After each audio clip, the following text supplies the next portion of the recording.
Hey everyone, it's Brandy of Miracle Waters Paints and Quarters, and today I just wanted to do my second video within my new project, the MW project. For those of you who didn't watch last week's video, the MW project is essentially just videos talking about whatever topic is relevant for us at that time and kind of how it pertains to Miracle Waters. Today I'm actually waiting for my Farrier to arrive. Lily Goodbrand from Eclipse Farrier Services is our Farrier. And I was actually just reflecting on how thankful I am for her, for the quality work she does and how reliable she is for us, as well as her patience with our young stock. So as I'm reflecting on my gratitude for our Farrier, it brought me to a really good topic that I think is worth talking about in one of my videos. So I've been very fortunate over the years to kind of get to see both sides, the positives and the negatives from both owner and Farrier points of view. And I think that's very important to kind of pull into this. And I know I've had a lot of people over the years tell me how fortunate and lucky I am to have a great Farrier, one that's reliable and does a good job. And I think there's a little bit more than luck to it. So that's kind of what I wanted to address today within the topic of having a Farrier out to trim your horses. So first and foremost, the most important thing as an owner is being able to have enough knowledge to know what a quality balanced trim looks like.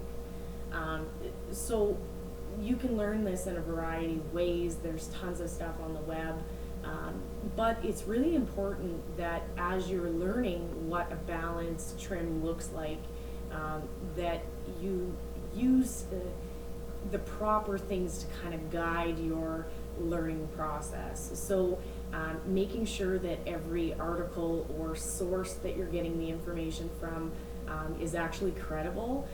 So veterinary schools, farrier schools, okay. Some dude off the web maybe not going to give you the best source of information to be able to figure out exactly what a balanced trim looks like.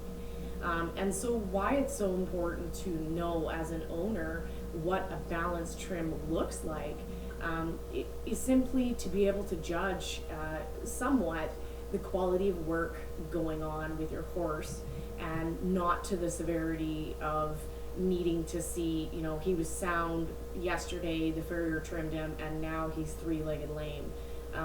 Or just lame in general, whatever.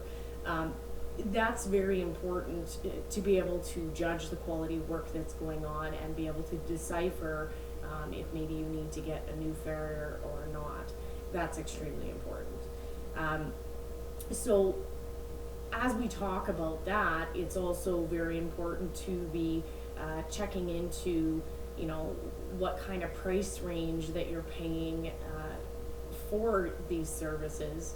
Now, generally you are getting what you pay for, and not saying that all cheaper farriers are not going to be able to do good work, but generally if somebody has gone to school and gotten the education and invested the time and energy to be good at their craft, they're going to charge a normal amount for that. So yeah, if you end up having a super cheap farrier, it might be for good cause. They might just not be up to the knowledge level that somebody that's charging $5 or $10 more is at. And you know, when we're talking about money, skimping in that moment and then ending up with problems that you then need to rectify to have a sound horse, well, it's kind of cheaper in the long run to actually just get the more knowledgeable farrier out, pay the higher fee, and go without the problems. And not only that, you're going to have a lot happier horse in the process. So that's extremely important. And that's also why it's extremely important to have the knowledge to be able to kind of judge what kind of trim is being put on your horse. You need to know what you're looking at as an owner. So as we talk about kind of the owner's side of things, an important piece that I feel is worth mentioning is just bringing up the importance of having a really good relationship with your farrier. And sometimes this doesn't take place for a variety of reasons, just lack of understanding on the owner's part of kind of what's expected, or sometimes even lack of understanding on the farrier's part of what's being expected of them. And you know, in making sure it's a very open relationship, you aim for the most success possible for all parties involved. So I feel it's very important to mention this.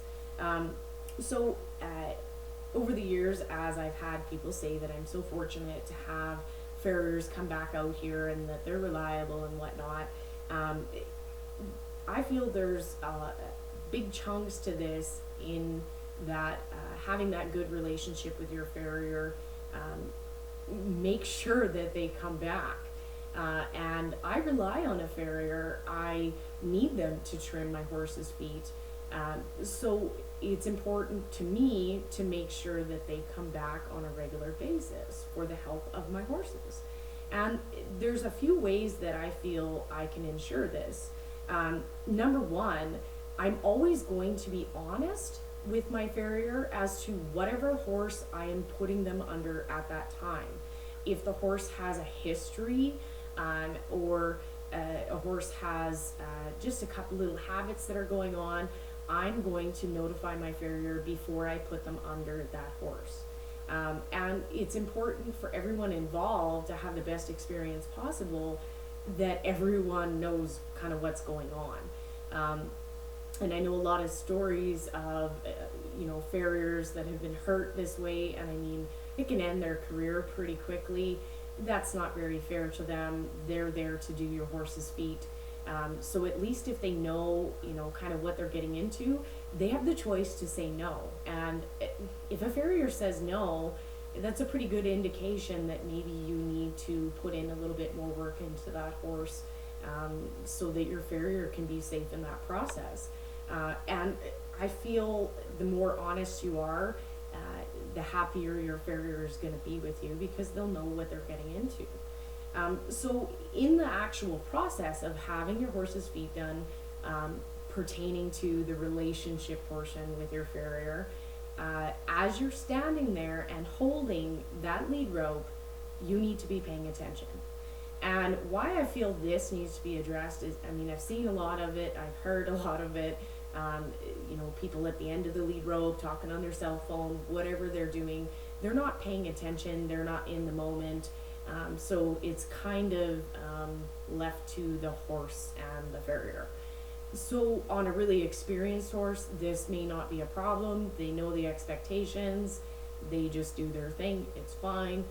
But I know a lot of farriers and a lot of owners that talk about problems popping up, and usually the common denominator is that the human that is the owner is not being part of the conversation. They may be present in the room, but they're not present in the moment.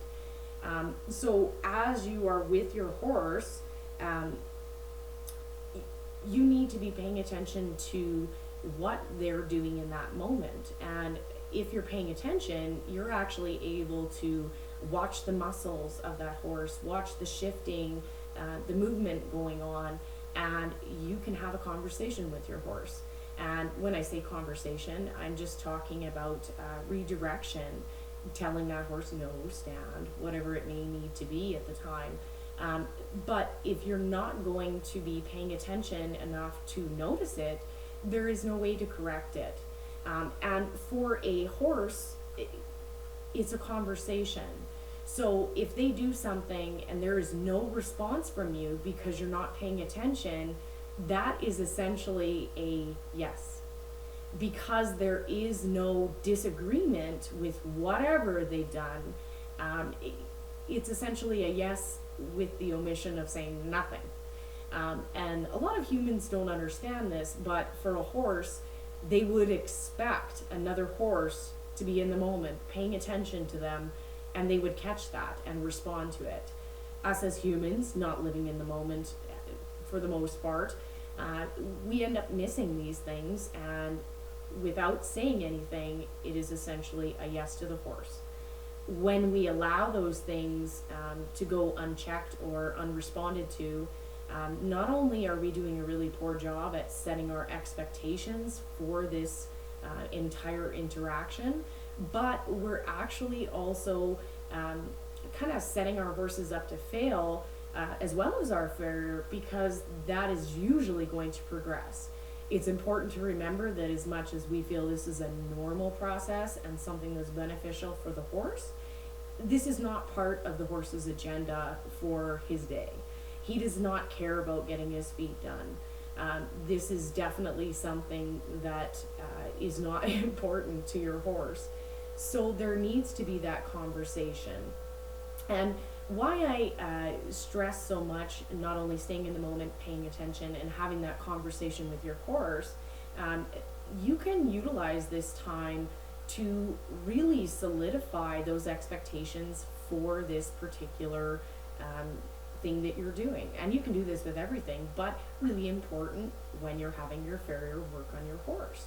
And not only that, but if it's left unchecked and we have escalation of behavior, maybe even going into a dangerous territory, we're risking our farrier. And a lot of farriers have had, unfortunately, a ton of experience with dangerous moments, moments that are just painful. And that's usually coming from a horse being left to progress on behavior that could have been nipped in the bud by the owner. So as that happens, a lot of farriers end up, from my experience, getting a little frustrated and maybe a little bit shorter with the horse. And then it gets into a really confusing area, because for the horse, I mean, they may see the farrier a couple times a year, they may know of who this person is, but it is not the same relationship, interaction, or experience level that it has with you, the owner. So that's why it's so important. It shouldn't be left to a point where your farrier needs to do some kind of correction on your horse. If it's gotten to that stage, you've kind of missed the boat there. You need to be having that conversation with your horse, because you have the rapport to do it. You have the relationship with your horse. So this correction needs to come from you. Not only is your horse going to understand and respond to it better, and you can catch it faster, but you don't leave a stranger, technically, to be fixing your horse for you. And usually, you know, they're the one holding the foot. Well, in that mode for a horse, that is his means of leaving. So if we have any tension or fear going on, that becomes an issue. A stranger's holding your leg. So again, it's really important that that interaction, that correction, whatever it may be, comes from the owner. And this totally allows you to avoid needing correction come from your farrier, or having any frustration pop up for your farrier, because you're on it, you're in the moment, you're paying attention, and you're fixing it as you go along. And it's going to keep your horse happier, and he's actually going to learn something instead of, you know, having each time getting worse. And that's extremely important. So now if you do have a horse that you know, needs a little bit more time, understand that your farrier is not the trainer that shows up to train your horse. They're a farrier. They're there to trim your horse's feet. So if that horse in particular needs more experience and exposure to make them comfortable with that entire process, you need to do that. As the owner, that is your responsibility to do before your farrier comes. And again, being honest, you might have a farrier that's willing to help you out and do the extra time to get your horse to the level that it needs to be comfortable. But expect to pay for that. You're not going to get that for free. And if you're not able to have a farrier that's going to be able to do that for you, you may need to do it yourself. If you're not able to do it yourself, you may need to enlist the help of a trainer. But all of this is extremely important for a good relationship with your farrier. Your willingness to not put them under horses that are going to cause harm or any kind of injury without their knowledge is extremely important. So as you're doing all these things to enhance and maintain a good relationship with your farrier, it's also important to mention that you need to pay regularly and on time. For most people, if your boss decided to pay you a month late, you would be pretty upset. For a farrier that has provided a service for you, they expect to be paid for that service. And people talk about having farriers that don't want to come back. Well, a good farrier that has had the time and experience and money invested into their education to become a good farrier is a very hireable person. So they're not going to need to work for people who don't pay them on time. They're not going to need to work for people who put them under dangerous horses and maybe even aren't honest about what they're putting them under. They just don't need to work for people like that, because there are plenty of well-paying customers that put in the time and the effort to make sure that everything is going to go as well as possible. So if you really expect to have a good quality farrier that knows what they're doing and is going to give you good work on your horse, you really need to be kind of willing to hold up your side of things. Yes, they're providing you with a service, but I think often as owners we kind of expect a little bit too much from them, especially in the way of training expectations. That is the job of the owner, and the more that we invest into that, the happier our farriers are to work for us. And I mean, I don't blame them. I wouldn't want to be injured all the time because people don't want to invest the full time to get that horse the experience it needs to make things safe. So another piece, of course, show up for your appointments, be on time. I mean, everyone's time is valuable, including your farriers. So make sure you're on time for your appointment. Most farriers obviously are very understanding. You know, something come up, say you forget. Most of them are understanding, things happen, life happens. But when it becomes a regular thing, it's pretty understandable that, again, that farrier might be finding work elsewhere that is reliable too. If you expect your farrier to be reliable for you, you need to show up and be reliable for them. If you've made an appointment, show up for it. So everything that we kind of talked about today, just pertaining to farriers, I feel is extremely important if you want to maintain a good relationship where you have a farrier that comes back regularly. And not only any farrier, but a knowledgeable farrier that is going to give your horse a proper balanced trim.